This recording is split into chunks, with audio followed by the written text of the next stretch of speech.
100 years ago, European men were fighting one another on the battlefields of the Western Front in what was then known as the Great War. And the Battle of the Somme was important in terms of medical history. This was the point at which the system for dealing with shell shock and the systems for dealing with facial injury collapsed under the strain.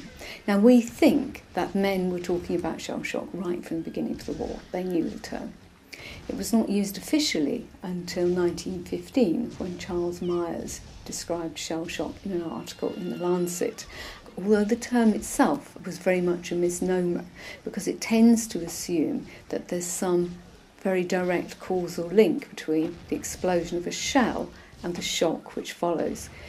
There were a whole range of treatments for shell shock.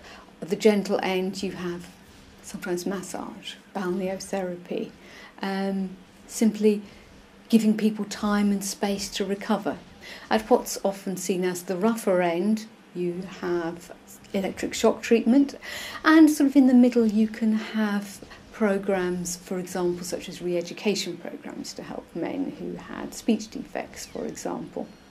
All of these varied approaches are really united by one thing. They all were based on the belief that the man could get better, and that with sufficient will and in the right environment would get better. And it's those men who did not get better who were penalised and stigmatised.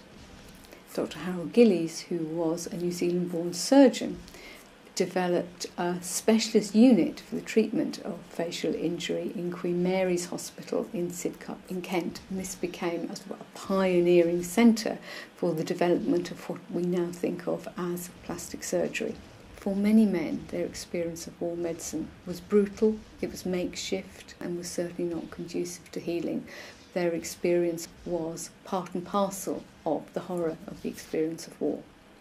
But it is clear that the work that was carried out by Gillies and his team very much laid the foundations for later developments in facial surgery, particularly the treatment of burns, which was then so important in the history of the Second World War.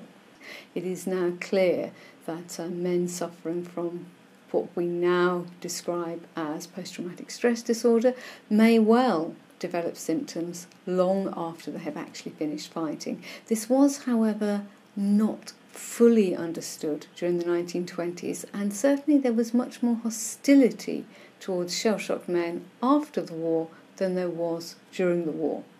The Ex-Services Welfare Society, which is now known as Combat Stress, is the organisation that worked most to provide therapy and care, but also to provide a level of education for the general public so that people knew how to treat men as respectable war-wounded men rather than as potential post-war criminals. Of course, we've been talking about the First World War and the particular medical problems associated with the First World War, but in a sense those problems are still very much with us.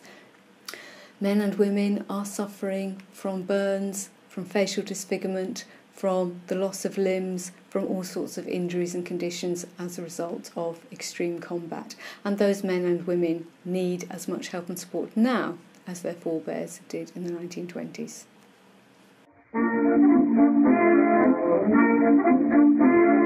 Private Perks is a funny little codger with a funny smile. 5 feet none, he's an awful little dodger with a funny smile.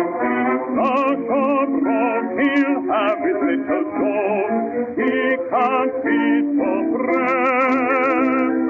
All the other fellas have to grin when he gets this.